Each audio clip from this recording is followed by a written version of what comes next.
Hoy en día la Iglesia Católica nos venden una idea y un concepto de Jesús y a los primeros cristianos completamente diferente a lo que realmente eran. Los primeros trabajadores cristianos que constituyen los cimientos de la religión cristiana eran capaces de llevar a cabo milagros o aplicar principios divinos o cósmicos de una manera nueva y diferente a todo lo que se hubiese aplicado antes. Es evidente al leer y analizar los evangelios sinópticos y otras partes del Nuevo Testamento. La primitiva iglesia cristiana estaba dedicada a dos fases de actividad esencial: 1 predicar, enseñar, postular, y 2 efectuar, curar, demostrar. Es incuestionable que la iglesia cristiana de hoy ya no practica o demuestra esos principios de curación o de recurrir a la ley divina y natural para realizar manifestaciones extraordinarias, sino que se concentra casi exclusivamente en predicar y postular. Indica que la iglesia cristiana de hoy ha abandonado completamente la mitad de su gran trabajo o bien ha olvidado algún conocimiento secreto poseído por los primeros cristianos, que no ha pasado a través de las edades de sacerdote a sacerdote, clérigo a clérigo ni de secta a secta. Estas declaraciones constituyen llaves fundamentales para abrir los misterios de la misión de Jesús el Cristo mientras estuvo sobre la tierra. Como resultado de un cuidadoso estudio y extensa investigación se pueden obtener varias conclusiones. 1. Que Jesús el Cristo tuvo un divino nacimiento y, por lo tanto, estaba especialmente preparado espiritual, mental y físicamente para recibir, probar y ensayar cierto conocimiento secreto que le permitiría llevar a cabo una misión especial sobre nuestra tierra. 2. Que habiendo sido adecuadamente preparado, divina, espiritual, intelectual y físicamente para esta gran misión, también se decretó que él debería expandir este conocimiento y pasar los poderes especiales que la sabiduría divina desarrolló en él, a otros que estuvieran bien calificados y fueran dignos, de manera que pudieran llevar a cabo su misión a través de las edades y hacer cosas aún mayores. 3. Que durante los primeros años del ministerio de Jesús, él buscó, encontró, entrenó y preparó a aquellos hombres y mujeres de Palestina, Egipto y Siria, que serían espiritual y moralmente dignos y éticamente calificados para perpetuar el conocimiento que él trajo a la tierra y los poderes que le habían sido conferidos a través de su nacimiento divino. 4. Que estas personas así preparadas y entrenadas constituían un grupo secreto de adeptos y compañeros estudiosos, que se reunían en secreto para la instrucción, prueba, ensayo y práctica crítica de los principios secretos. 5. Que tal sociedad secreta fue formada por Jesús y se mantuvo en mi continuo funcionamiento y acción a través de los últimos años de su vida y más allá, pues no se extinguió en el momento de la crucifixión y ascensión. 6. Que los hombres y mujeres atados a esta sociedad secreta por juramentos secretos eran 120, no estando limitada la sociedad solo a sus 12 apóstoles o discípulos. Este hecho sorprendente es claramente declarado en el Nuevo Testamento. 7. Que como cualquier otra sociedad secreta que tenía que guardar cuidadosamente sus enseñanzas, principios, lista de miembros, e ideales y propósitos contra la persecución política o aristocrática, este misterioso cuerpo de estudiantes divinos tenía en Jerusalén varios sitios de reunión de uso continuo, con sucursales para reuniones ocasionales en distritos exteriores. 8. Que su lugar principal de reunión o templo estaba bien cuidado y bien protegido, que era conocido por un nombre secreto revelado solamente a los miembros probados y ensayados. Curso Campus Hermandad Blanca Cristaloterapia Terapia Alternativa Cuarzo Cristales. 9. Que la sociedad secreta también tenía palabras de pase, señas, símbolos y otras señales a través de las cuales los miembros se reconocían el uno al otro, y evitaban que espías o perseguidores políticos se les unieran o se hicieran conocedores de su trabajo secreto. 10. Que cuando los miembros de esta sociedad secreta eran convocados por Jesús en ocasiones regulares y especiales, tenían que acercarse a su lugar secreto de reunión uno por uno con el mayor cuidado y ser guiados por señas secretas que cambiaban cada cierto tiempo. 11. Que entre los 120 miembros no solo estaban aquellos que más tarde fueron reconocidos como los 12 discípulos y constituían el comité ejecutivo secreto de esta sociedad secreta, sino también otros que estaban interesados en el trabajo secreto de la sociedad, incluyendo la Madre de Jesús y sus hermanos y hermanas. 12. Que durante el curso de estudio y preparación para el trabajo secreto, Jesús no solo enseñó a sus estudiantes las enseñanzas secretas sino que les ayudó a desarrollar dentro de sí mismos el poder extraordinario y espiritual que él poseía, y que al haberles preparado de tal manera, confirió sobre ellos la autoridad divina para usar el poder especial que habían desarrollado, y para representarlo a él y al reino de los cielos a través de las centurias futuras. 13. que entre los 120 estudiantes secretos había hombres ricos del país y unos pocos que poseían influencia y poder político, y que más tarde vinieron en ayuda de Jesús en sus horas de persecución y llevaron a cabo ciertos actos que se habían prometido los unos a los otros en caso de tal emergencia. 14. Que las parábolas e instrucciones alegóricas que Jesús le dio al público, y particularmente a aquellos del público que lo siguieron más o menos cuidadosamente, eran verdades secretas veladas y deliberadamente escondidas que no pueden entenderse y ser apropiadamente interpretadas hoy, a no ser que uno posea una delineación de las enseñanzas secretas dadas. 15. Que esta sociedad secreta especial puede o no puede haber estado afiliada con los esenios, otra sociedad secreta de la cual era muy conocedor Jesús. En años recientes el descubrimiento de los pergaminos del Mar Muerto ha confirmado la referencia a los esenios y sus enseñanzas secretas que precedieron a la cristiandad y con quienes Jesús debe haber estado en contacto. G. Lancaster Harding, director del Departamento de Antigüedades Jordano, afirma lo siguiente. La revelación más asombrosa de los documentos esenios que hasta ahora se han publicado es que la secta poseía, años antes de Cristo, una terminología y práctica que siempre había sido considerada singularmente cristiana.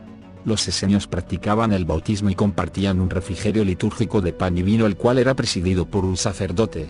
Creían en la redención y en la inmortalidad del alma. Y su líder más importante era una figura misteriosa llamada el Maestro de Rectitud, un sacerdote profeta mesiánico bendecido, de revelación divina, perseguido y quizás eventualmente martirizado. Muchas frases, símbolos y preceptos de la literatura esenia, son usados en el Nuevo Testamento, particularmente en el Evangelio de Juan y las epístolas de Pablo. El uso del bautismo por Juan Bautista ha llevado a creer a ciertos estudiosos que él era un esenio o estaba fuertemente influido por la secta. Los pergaminos del Mar Muerto le han dado también ímpetu fresco a la teoría de que Jesús puede haber sido un estudiante del pensar esenio. 16. Que cada una de las enseñanzas secretas constituye una ley divina espiritualmente aplicada y materialmente manifestada, y que cada una de ellas está delineada en detalle casi perfecto escondida en partes del Nuevo Testamento y puede ser armada para una comprensión completa y perfecta. 17. Que estas enseñanzas y prácticas secretas no se encuentran en las instrucciones de la Iglesia cristiana de hoy, y debido a que algunas de estas verdades fueron descubiertas por sociedades fuera de la Iglesia cristiana, las sectas y cultos que utilizan este conocimiento secreto son percibidas como rivales de la Iglesia cristiana. 18. Que si la Iglesia cristiana de hoy se hiciera a sí misma docta en este conocimiento secreto, y empleara su tiempo en enseñar, preparar y calificar a ciertos estudiantes devotos de cada parte del mundo para practicar y demostrar este conocimiento divino, se convertiría en la influencia más potente y poderosa para la paz, felicidad, salud y perfección en la tierra. Podría terminar con la mayoría de problemas de la vida y traer al reino de los cielos sobre nosotros con la eliminación gradual de las guerras, odios y pecados personales. Sin entrar al valorar la aceptación o rechazo que en cada lector provoquen estas afirmaciones, en sucesivos artículos profundizaremos en la medida de lo posible, en esta enseñanza secreta transmitida por Jesús. Y recordar que no queremos convencer a nadie, ni hacer que se tambaleen sus creencias, sino tan solo transmitir una pizca de conocimiento que nos acerque más a la verdad. En 1945, un grupo de personas que cavaban en busca de fertilizante en el desierto egipcio hicieron un descubrimiento que cambiaría completamente nuestro entendimiento de la primera iglesia. Encontraron varios textos primitivos cristianos incluyendo los evangelios de Tomás, Felipe y Marción, que habían permanecido enterrados durante 1600 años. Estos evangelios son algunos de los muchos libros alternativos sobre Jesús que no se incluyeron en la Biblia cristiana. Fueron apartados por la Iglesia cuando se llegó a una versión oficial del cristianismo. El Jesús de estos textos era radicalmente diferente al aceptado en los evangelios del Nuevo Testamento Mateo, Marcos, Lucas y Juan. En lugar del Hijo de Dios sufriente y humano, mostraban a un ser divino cuyas expresiones misteriosas revelaban los secretos de la inmortalidad. El Jesús escondido y su relación con María Magdalena. El Evangelio de Felipe fue escrito probablemente en el siglo III. Habla de un estrecho vínculo entre Jesús y María Magdalena. Los seguidores del Evangelio de Tomás creían que solo unos pocos podían entender a Jesús. El Salvador la quería más que a todos los discípulos. La besó en su falta el resto de la frase y algunos han especulado que decía en su boca, lo que sugiere una relación más íntima. La naturaleza de esa relación es especulación. El énfasis en el texto se produce más en cómo María recibe alguna revelación especial. Se la presenta como la fuente del conocimiento secreto sobre Jesús que decían tener aquellos que escribieron este texto.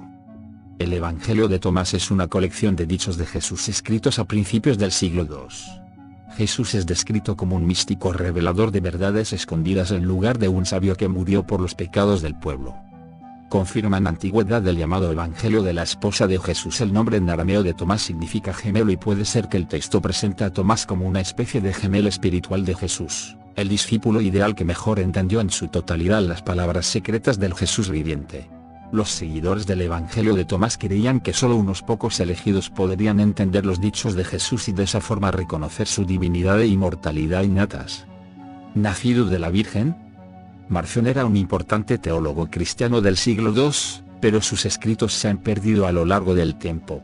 Marción fue el primero que intentó formar un canon cristiano.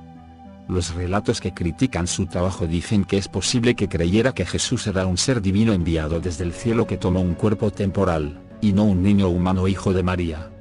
Marción fue el primero que intentó formar un canon sobre las escrituras cristianas aceptadas, que llamó el Nuevo Testamento. Su canon consistió en un evangelio único y 10 epístolas del apóstol Pablo. En el año 144, fue expulsado de la Iglesia de Roma por su teología. ¿Muerte? El Evangelio de Pedro fue descubierto en 1887, antes que los otros. Constantino se convirtió al cristianismo en el año 312. Es posible que los autores del libro pensaran que Jesús tenía un poder divino que trascendía su cuerpo humano. En la cruz, en este texto Jesús dice: "Mi poder me ha abandonado". Esto podía ser interpretado como que el Espíritu Divino de Jesús estaba siendo llevado al cielo mientras que su cuerpo se quedaba en la cruz. Sin embargo, más adelante en el libro hay un relato vivido de la resurrección. Se describe cómo Jesús deja su tumba acompañado de su cruz, la que tiene el poder de hablar. ¿Por qué se tiraron los evangelios? En los siglos II y III hubo intentos de dilucidar qué evangelios deberían leerse como escrituras. Los 4 evangelios del Nuevo Testamento, Mateo, Marcos, Lucas y Juan, ya se utilizaban como escrituras en servicios eclesiásticos en Roma y quizás también en otros lugares. El Nuevo Testamento está compuesto de 27 textos. Estos evangelios fueron escritos probablemente entre mediados y finales del siglo I. Fueron aceptados o bien como escritos por los discípulos apostólicos de Jesús o por los seguidores de estos discípulos. Algunos de los evangelios perdidos se escribieron bastante después, en los siglos II y III, y esto pudo ser un inconveniente para ellos. No atrajeron a las masas en comparación con lo que se convirtió en el cristianismo establecido, abierto a todos los creyentes. Los evangelios perdidos eran a veces elitistas. Hablaban de una forma misteriosa de encontrar la iluminación, a través del entendimiento de los significados ocultos en las palabras de Jesús. Una posible razón por las que no se incluyeron en el emergente Nuevo Testamento es que el objetivo no era que formaran parte de un canon más amplio o que se leyeran como escrituras en la Iglesia, sino que cada uno fuera leído solo por unos pocos elegidos. Cuando el emperador romano Constantino se convirtió al cristianismo en el año 312, quiso utilizarlo como forma de unificar su fragmentado imperio. El Antiguo y el Nuevo Testamento son el canon de las Sagradas Escrituras cristianas. Luego hubo un efecto concertado para estandarizar doctrinas cristianas y promover un canon acordado de las escrituras del Nuevo Testamento. Así que algunas de las escrituras apócrifas fueron apartadas, o incluso suprimidas. Pero la gran mayoría simplemente dejaron de ser reproducidas. A finales del siglo IV, los evangelios de Mateo, Marcos, Lucas y Juan fueron aceptados ampliamente como parte integral de los 27 textos que constituyen el Nuevo Testamento. Junto con el Viejo Testamento, forman el canon de las Sagradas Escrituras cristianas. Los que sí fueron incluidos. En el Evangelio de Mateo se enfatiza la descendencia real de Jesús y se rastrea hasta Abraham. Se cree que el primer evangelio fue el de Marcos, escrito entre el 65 y el 75 a. Los evangelios de Lucas y Mateo se basaron en este texto y siguieron su planteamiento principal. El Evangelio de Lucas fue escrito para conversos no judíos y rastrea la genealogía de Jesús hasta Adán, haciéndolo una figura universal. Si te gustó el video, dale like, suscríbete y compártelo. Muchas gracias.